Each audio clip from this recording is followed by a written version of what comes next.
नमस्कार साथियों, स्वागत है आप सभी का श्री गोविंदम क्लासेस पर। दोस्तों, आज की ये वीडियो स्पेशल वीडियो होने वाली है उन सभी विद्यार्थियों के लिए जो आगे एग्जाम की तैयारी करके एग्जाम देने जा रहे हैं। ये वीडियो आज कोई पढ़ाई से संबंधित नहीं है। इस वीडियो में हम आपसे डिस्कस करेंगे, मैं आपको गाइड करूंगा, आपको बताऊंगा कि अब हम जो पेपर देने जा रहे हैं इस पेपर को किस प्रकार से दिया जाना चाहिए। जैसे कि आपने पोस्टर पे थंबनेल पर देख लिया होगा कि आज मैं आपको इसमें बताऊंगा कि हमने तैयारी अच्छे से कर ली है। जिन विद्यार्थियों ने पूरे 1 साल से 1.5 साल से तैयारी करते आए हैं उनका भी हो गया है, और जो अभी क्रैश कोर्स जिन्होंने किया है उनकी भी। अब मेन इंपॉर्टेंट चीज होती है बेटा, मैंने आपको पहले ही कहा था कि हम जब एग्जाम के पास में आएंगे तो एक इंपॉर्टेंट वीडियो आपको मैं भेजूंगा। ये मेरा खुद का पर्सनल एक्सपीरियंस है। जब मैंने जेट एग्जाम को टॉप किया था, यूनिवर्सिटी में आए, और उसके अलावा मैं फिर टीचिंग लाइन में हूँ जब से, तो 7-8 साल से हम हर साल बच्चों को गाइड करते हैं। फिर बच्चे कुछ गलतियां करते हैं, फिर हमें पता चलता है अच्छा ऐसा भी कुछ हो सकता है।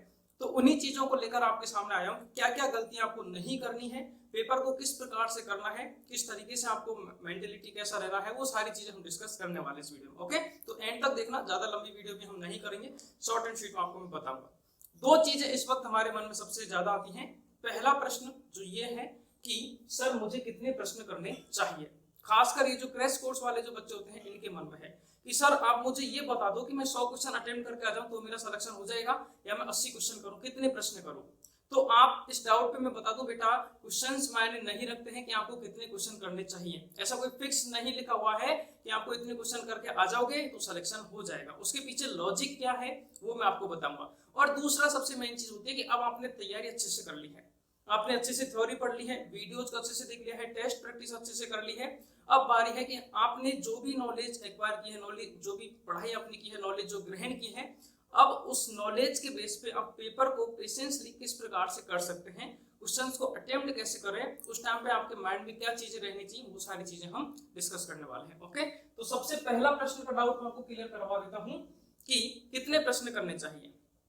प्रश्नों का कोई फिक्स नहीं है कि भाई तुम 70, हाँ एक कट ऑफ एक अलग चीज है कि भाई लास्ट टाइम पे कट ऑफ गई थी 70 क्वेश्चन गई थी, 75 क्वेश्चन गई थी, मतलब इतने क्वेश्चन आप अगर करके आते हैं सही क्वेश्चन तो आपके सिलेक्शन होने के चांस बनते हैं। पर ये कहीं नहीं है कि आपको 100 क्वेश्चन ही टेप के आने, भले ही आ भी नहीं रहे नहीं आ रहे हैं। तो देखो, एक एग्जाम जो होती है, हर एक एग्जाम के जो पेपर होता है उसका एक फिक्स पैटर्न होता है बेटा। जो एग्जामिनर वहां पे बैठा है वो ऐसा नहीं है कि वो नींद में उठ के आ रहा, नशे में आ रहा, वो पेपर बना के आपको चला जाएगा कहीं से कुछ भी पेपर आ गया, ऐसा कतई नहीं होता है। हम कहते हैं ना यार पता नहीं पेपर कहाँ से देते, ऐसा कुछ नहीं होता है। उसके ऊपर भी रूल्स रेगुलेशंस हैं, उसके ऊपर भी रेस्ट्रिक्शन, भाई तुम्हें पेपर जो है वो इसी पैटर्न में बनाना है। तो बेसिकली जितनी भी एग्जाम्स होती हैं, जो कंपटीशन एग्जाम होती हैं, इनका एक पेपर पैटर्न होता है। भाई जैसे कि सपोज कीजिए 100% है ना, हमारे 40-40 क्वेश्चन आते हैं अगर मैं जेट की बात करूं तो, बट 100% जो होता है पेपर वो 3 भागों में बटा होता है, 3 लेवल्स में होता है। सबसे पहले आता है हमारा 50%, फिर आता है हमारा 30%, और फिर आता है हमारा 20%। कोई भी जो एग्जाम पेपर होता है उसका 50% भाग जो होता है वो इजी होता है, सरल होता है, बहुत ही सामान्य होता है। अब ये जो 50% वाला जो भाग है हमारे जेट एग्जाम का, मैं आपको एक चीज और क्लियर कर दूं, है ना, हमारे कट ऑफ की बात करेंगे हम थोड़ी देर बाद में, यहाँ पे पहले इधर क्लियर करते हैं। पेपर जो है उसके 3 लेवल में पेपर आता है। सबसे सिंपल, कुछ क्वेश्चन उसमें ऐसे होते हैं जो बिल्कुल ही बेसिक होते हैं, लल्लू क्वेश्चन जिनको हम कह सकते हैं। यहाँ सिंपल सिंपल पूछ लिया, किसी का बॉटनिकल नेम पूछ लिया गाय भैंस का, किसी में मतलब बहुत ही, या फिर क्रॉप और इनका साइंटिफिक कुछ भी पूछ लेता है, बेसिक चीजें पूछ लेगा।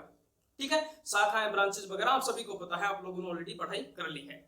एक तो होता है ये वाला पार्ट। दूसरा होता है कि थोड़े से वो लॉजिकली क्वेश्चन करता है ना, लॉजिकली थोड़े से डीप। और तीसरे कैटेगरी के वो क्वेश्चन होते हैं जो बिल्कुल ही हार्ड होते हैं, जिनमें हमें पूरा दिमाग खपाना होता है, लगाना होता है। वो कैलकुलेटिव भी हो सकते हैं, वो घुमे हुए भी हो सकते हैं, वो कंफ्यूजन वाले भी हो सकते हैं, जिसमें ऑप्शन दिखने में दिख रहा है लेकिन फिर भी वो कुछ गलत है, इस प्रकार के वो 20 प्रश्न होते हैं। तो 50% पेपर जो है बेटा हमारा, खासकर मैं एग्जाम की अपनी एग्जाम की बात करूं तो 50% क्वेश्चन इस पेपर में ऐसे आते हैं जो आप 11th प्लस 12th के बेस पे आराम से कर सकते हो। अब ये बात ध्यान से सुन लेना, ये खासकर फायदेमंद रहने वाली है जो विद्यार्थी 12th का है, जो क्रैश कोर्स का है, क्योंकि भाई एग्जाम यूनिवर्सिटी 12th के बेस पे करवा रही है। उसको भी पता है कि इस एग्जाम में वो बच्चा भी बैठा है जिसने अभी जस्ट 12th पास की है। तो 50% आपके जो प्रश्न होते हैं वो उस लेवल के हैं जिस बच्चे ने अगर 11th 12th को अच्छे से पढ़ा है, जो 11th 12th पढ़ के आ रहा है, जिसका सारा बेस क्लियर है, सिंसियरली अगर आप इन क्वेश्चन पेपर को करोगे तो 50 क्वेश्चन जो है आपके वो 11th 12th वाले बेस के मिलते हैं, उस लेवल के मिलते हैं। तो अब यहाँ पे क्या करना है, अब देखो आप लोग सब 12th पास हो भाई, है ना, कॉन्फिडेंस रखो, इस टाइम पे सबसे मेन चीज होती है कॉन्फिडेंस रखना। कॉन्फिडेंस रखो अपने आप पे कि आप लोगों ने 12th पास की है। अब आप में से कुछ लोग ये मत कहना कि सिर्फ प्रमोट किया है, मेहनत आपने की है, ये हमें भी पता है, आपको भी पता है, साल भर पढ़ाई तो आपने की है, 11th 12th में आप अच्छे से पढ़ के आए हो, उस बेस पे 50% पेपर जो है आपका सीधा सीधा आने वाला है। अब यहाँ पे आपको धैर्य रखना है, पेशेंस रखना है, अपने आप पे कॉन्फिडेंस होना है कि हाँ चलो मैं ये क्वेश्चन कर सकता हूँ, मुझे इतनी नॉलेज है। ऐसा नहीं कि मैंने कुछ पढ़ाई नहीं की, कुछ भी नहीं आ रहा, डीमोटिवेट होकर नहीं जाना है भाई एग्जाम में, पॉजिटिव होके जाना है आपको, है ना, अंदर से एनर्जी भर के जानी है। क्या क्या सावधानी रखनी है वो भी बताऊंगा। तो ये क्वेश्चन ऐसे होते हैं जिनको हर एक बच्चा कर सकता है। 20-30% जो क्वेश्चन है वो ऐसे आते हैं जो लॉन्ग ईयर वाले बच्चे जो हैं वो क्या पूरा डिटेल में पढ़ते हैं, अच्छे से पढ़ते हैं, साल भर उसको लॉजिकली क्वेश्चन जो है वो आते हैं। ओके, और 20% प्रश्न जो होते हैं, मतलब हर सब्जेक्ट के 5-7 4-5 क्वेश्चन ऐसे होते हैं जो बहुत ही मुश्किल होते हैं, जिनको हर कोई बच्चा नहीं कर सकता है। या तो जिसने पूरी डीप नॉलेज ली है, हर एक टॉपिक को, हर एक सब्जेक्ट को अच्छे से डिटेल में पढ़ रखा है कंप्लीट, वो बच्चा इनको कर पाता है। अब बात आती है कि भाई चलो ठीक है, आप इस बेस पे करते हैं, हमारा जो सिलेक्शन कहाँ पे होगा, ये 50% पे आपका बेसिक सिलेक्शन हो जाता है बेटा, अगर आप देखोगे तो, है ना, क्योंकि 250 से 280 के बीच में हमारी कट ऑफ रहती है, जिसमें हमारा सिलेक्शन हो जाता है। जेट एग्जाम की बात करें तो आपको सिलेक्शन हो जाएगा, मतलब आप एलिजिबल हो गए, आप बीएससी कर सकते हो। और आप देखोगे कि 70 या 80%, लास्ट 80% आप देखोगे, लास्ट की कट ऑफ जो थी अपनी 380 में मान के चलता हूं, ठीक है, हमारा पेपर कितने का होता है 480 का पेपर होता है अप्रोक्सली, मैं बात कर रहा हूं, एग्जैक्ट बात नहीं कर रहा, अप्रोक्सली 380 लास्ट कट ऑफ थी, जिसमें टॉप यूनिवर्सिटी बच्चे को मिल गई थी। परसेंटेज अगर हम निकालेंगे तो समथिंग 80% या 79% आएगा, मतलब 80% अगर आपकी बन रही है इस पेपर के अंदर, मतलब आपका टॉप कॉलेज में, टॉप यूनिवर्सिटी कैंपस में आप जा सकते हो, ठीक है। और मैं आपको बात कर रहा हूँ भाई 50% तो बिल्कुल सिंपल आता है, अगर आपका अच्छे से ये क्लियर हो गया। 30% है, ये आपने अगर पढ़ के नॉलेज ली है, आपने थोड़ा सा पढ़ के जा रहे हैं, अच्छे से क्लियर करके जा रहे हैं, तो आप इस लेवल पर होना, तो यहाँ पे तो आपको 80% बन जाएंगी, जो आपको टॉप करा देगी इस एग्जाम में। लेकिन अगर यहाँ से आप थोड़ा सा भी आगे खिसक जाओगे तो 60% पर भी चले जाओगे तो भी आपका सिलेक्शन तो श्योर है। ये 20 क्वेश्चन बिल्कुल ही छोड़ दो। हाँ, मैं कह रहा हूँ सारे क्वेश्चन करने की जरूरत बिल्कुल नहीं है। हम इस गलतफहमी में रहते हैं कि भाई 120 प्रश्न आ रहे हैं तो मैं 100 क्वेश्चन या 110 क्वेश्चन करके आऊंगा या आऊंगी। 110 क्वेश्चन आप करके आओगे बेटा तो सारे नेगेटिव ही, आप गलत हो जाओगे। आप ये देखो ना भाई कितने परसेंटेज पे सिलेक्शन हो रहा है, 60% पे हमारा को अच्छा कॉलेज मिल जाता है, सिलेक्शन हो जाता है। और 60% बनाना कोई बड़ी बात नहीं है जेट एग्जाम में, क्योंकि 50% जो पेपर है आपका, उस पेपर में से 50% क्वेश्चन तो वो हैं जो आप ऑलरेडी 11th-12th में पढ़ के आए हैं, उस बेस में बिल्कुल ही सिंपल है। 30% क्वेश्चन होते हैं, ये आपका जो है वो ये क्या करते हैं, ये वाले प्रश्न जो होते हैं ये आपको उस बॉर्डर से पार कराते हैं और आपको सिलेक्शन से लेकर टॉप तक लेके जाते हैं। अब इनमें से 30 क्वेश्चनों में से 30% क्वेश्चनों में से जिस बच्चे के जितने क्वेश्चन सही होंगे वो बच्चा उतना ही टॉप करेगा, उतने ही टॉप कॉलेज में वो जाएगा। तो आपको क्या करना है, इनको एडजस्ट करना है। और कुछ 20% क्वेश्चन जो होते हैं उनको अवॉइड करना है, जो बहुत ही हार्ड है, न्यूमेरिकल है, जिनको लगता है कि जो चैप्टर आपने बिल्कुल ही नहीं पढ़ा है, जो टॉपिक बिल्कुल ही नहीं पढ़ा, उसको इग्नोर भी करना है। मन तो करता है यार इस पे टिक लगा दूं यार, तुक्का सही हो जाएगा, भाई नहीं होगा वो सही, तुक्का कभी भी सही नहीं होते। कोई रेयर केस में कोई भाई है जिसके हो जाते हैं, सबके तुक्के सही नहीं होते हैं। तो ये 20% ऐसे हैं जिनमें आपको पूरा नॉलेज होना चाहिए। तो अगर आपने पूरी फुल तैयारी की है, ऐसा नहीं कि ये भी नहीं होते हैं, उन बच्चों को जिन्होंने फुल तैयारी की है, जिनको पूरा नॉलेज है, वो बच्चे इनको अटेम्प्ट करेंगे। अगर आप सिर्फ कुछ तैयारी के बेस पे ही जा रहे हैं, 2 महीने की 3 महीने की तैयारी के बेस पे जा रहे हैं, तो आपको यही रुकना है। आपको 70 to 80% पेपर को ही सॉल्व कराना है, क्योंकि वहीं पे हमारा अच्छा सिलेक्शन हो जाएगा। इनमें से राइट करने हैं। तो पहला तो ये डाउट है ना, तो आप ये मत सोचना कि भाई मेरे को इतने प्रश्न करके आने। आप ये देखिए, बी पेशेंसली होके आप जो पहले बिल्कुल ही सिंपल पेपर है, लल्लू है, उनको कीजिए जो 50% है, फिर 30% आपका सिलेक्शन दिलाता है। ये पेपर का पैटर्न होता है। अब आप एग्जाम हॉल में बैठे हैं और आपके सामने पेपर है, तो उस पेपर को कैसे करना है, वहां पे क्या ध्यान रखना है, वो मैं आपको बता देता हूं। जो हमारा सेकंड प्रश्न है,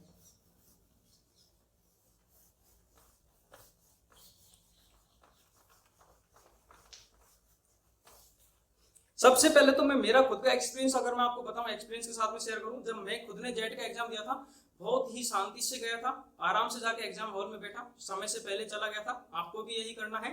आपका अगर सेंटर आपके वहीं है तो आप समय से पहले जाएं, और अगर किसी दूसरी सिटी में आया है, जयपुर, उदयपुर, कोटा, इधर कहीं आया है, तो आप एक दिन पहले जाने की कोशिश करें। एक दिन पहले जाएं, और जैसे कि कल एग्जाम है और आज ही जाके सेंटर का पता कर लें। आप जहां पर भी रुक रहे हैं, किसी हॉस्टल में, होटल में, या अपने भाई बहन रिलेशन वालों के कहीं भी रुक रहे हैं, तो वहां पे उससे पता कर लें कि आपकी जो सेंटर है वो कहाँ पे आया हुआ है, ठीक है, कितनी डिस्टेंस पर है।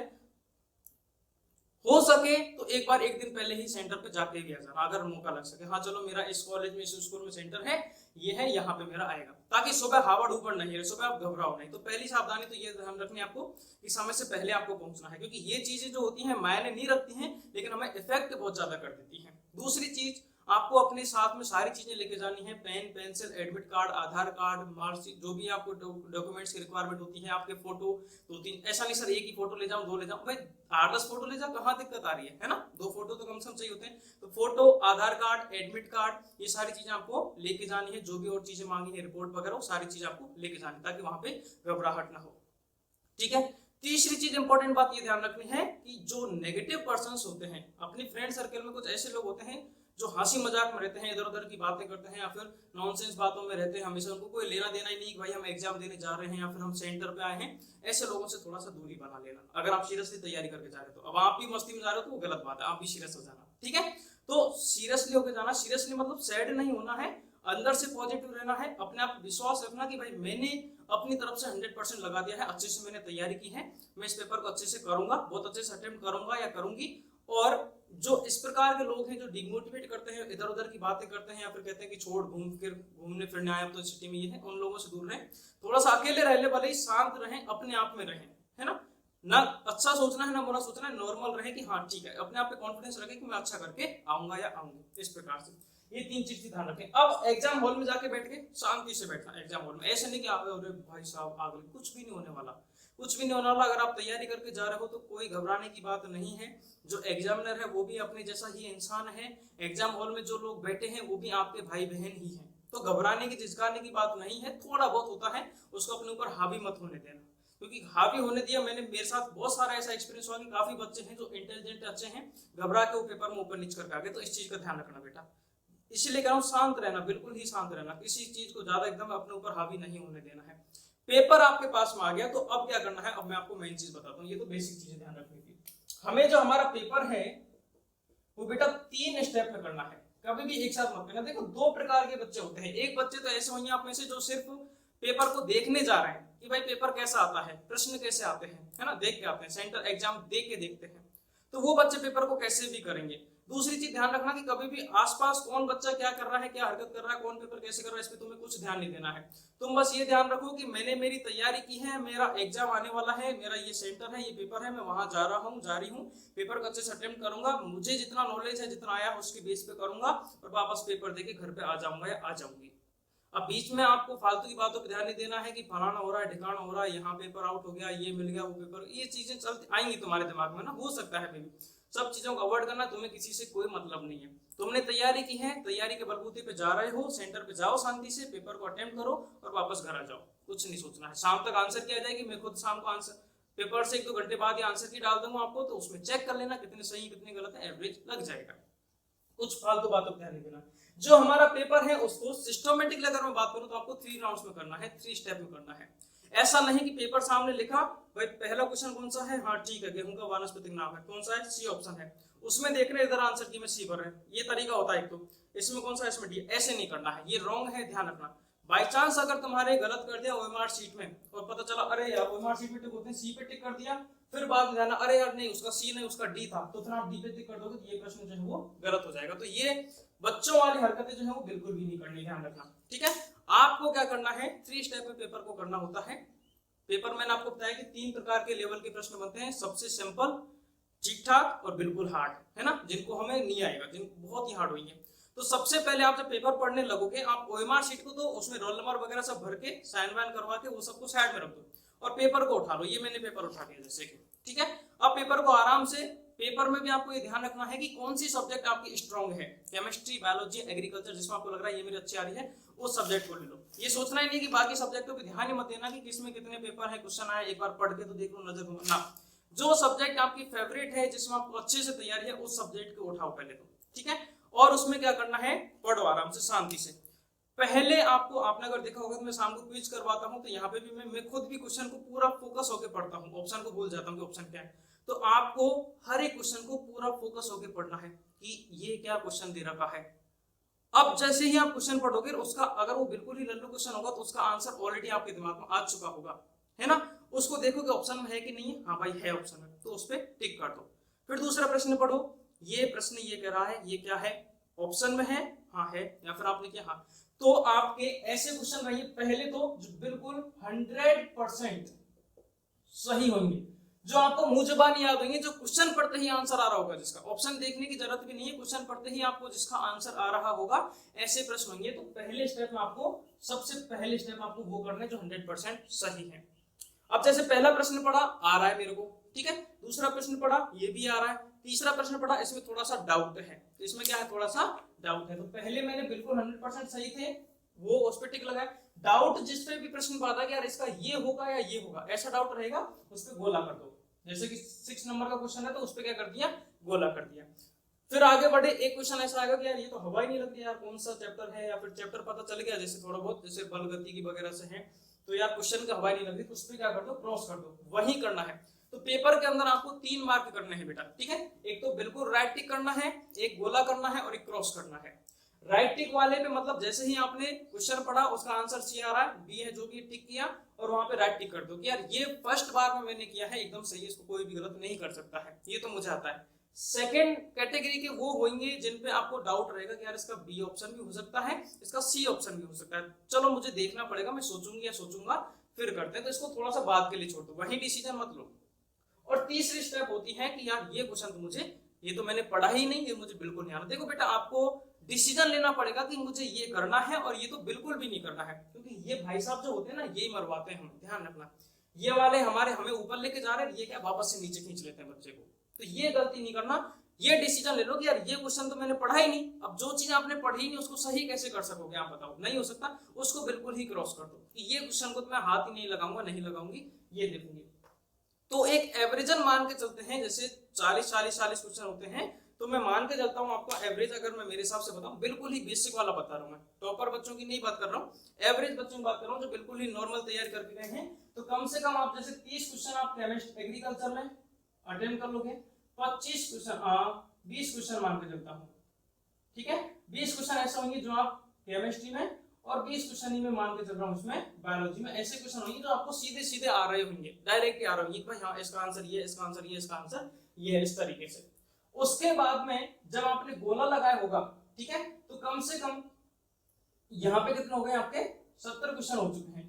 गोला लगाया जो होगा कम से कम आपके 30 प्रश्न ऐसे रहेंगे, 20 से 30 प्रश्न ऐसे रहेंगे जिन पे आपने गोला लगाया होगा। उनमें से 20 से 30 प्रश्नों में से आपको 10 या 15 प्रश्न ही करने हैं, ये वाले डाउट वाले, ये तो बिल्कुल ही छोड़ देने हैं।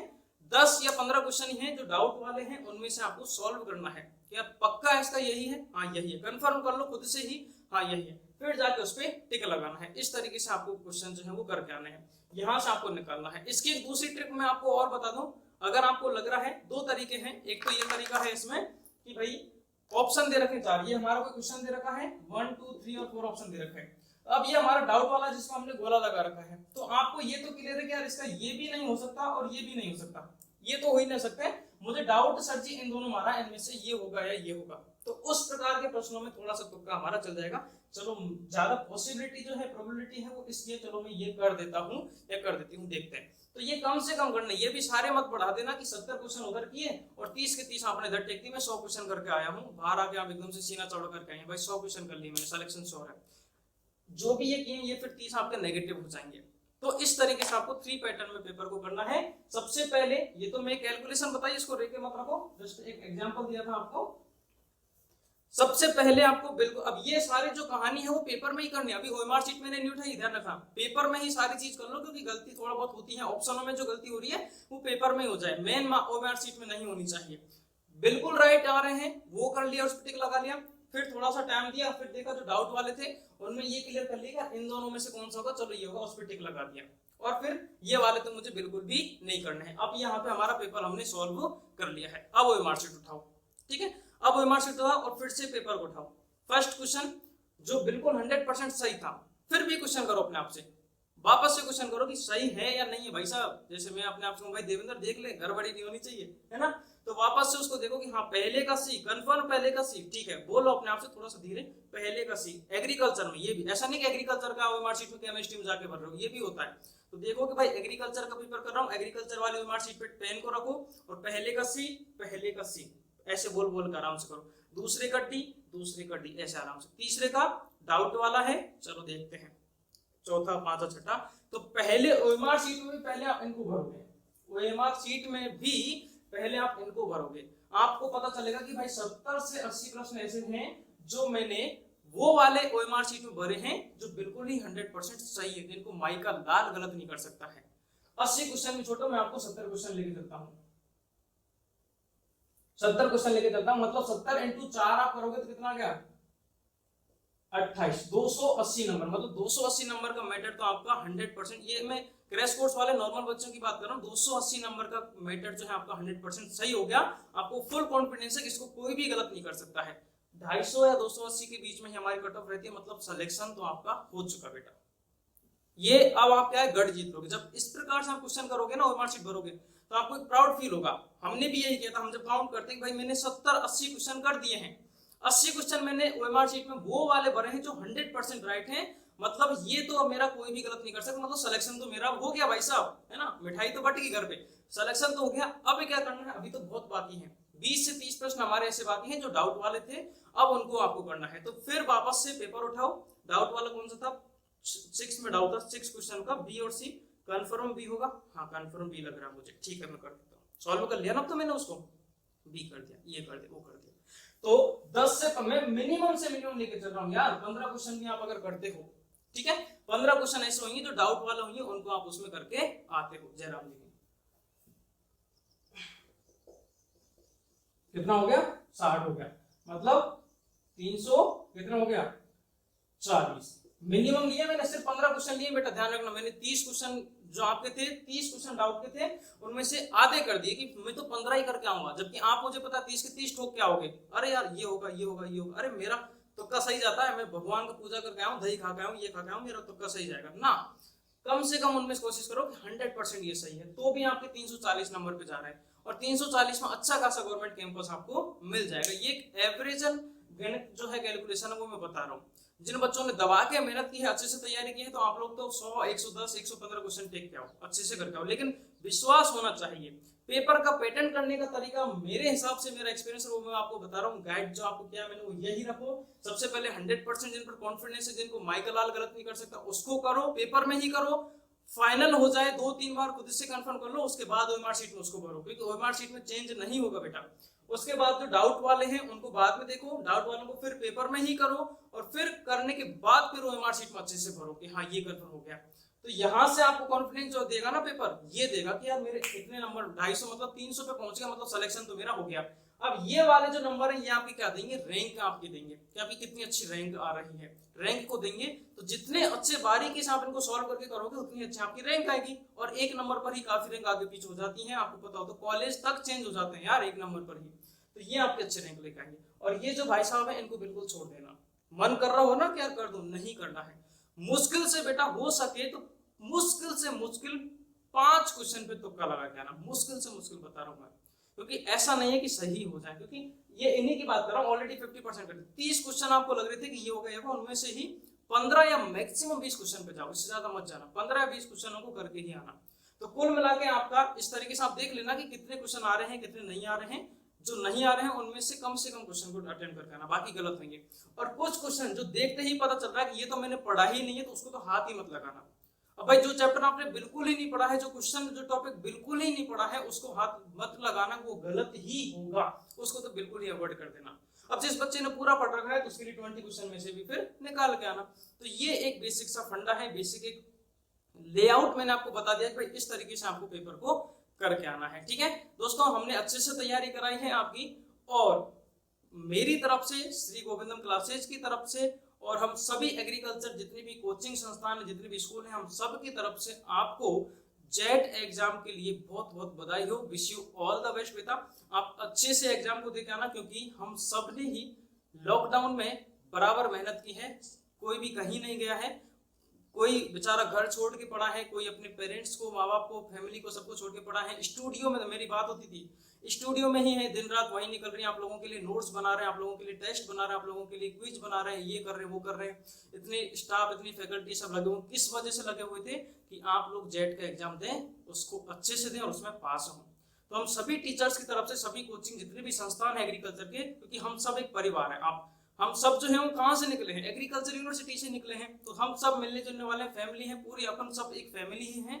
इस फैमिली में आप नए मेंबर हैं, आपका भी हम स्वागत करते हैं। आप आइए यहाँ पे और आप भी कुछ अच्छा करिए। तो आप सभी को मैं, हम सभी की तरफ से आप सभी को मैं धन्यवाद देता हूँ कि आपने अच्छे से मेहनत की, अच्छे से आपने तैयारी की, और ये शुभकामनाएं देते हैं कि आप पेपर को अच्छे से करें और आप जेट एग्जाम अच्छे रैंक लाके अपने सभी माता पिताओं का, अपने गुरुजनों का नाम रोशन करें। Okay, so wish you all the best. Paper को अच्छे से देना, शांति से रहना, अपने आप को पेशेंस बना के रखो, अपने आप के अंदर से ही पॉजिटिव फील करो।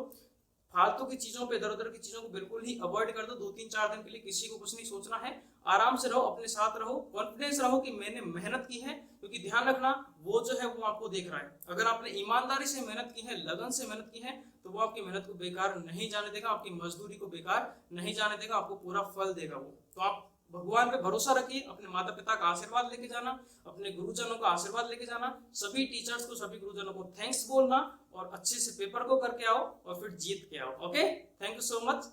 जय श्री कृष्णा।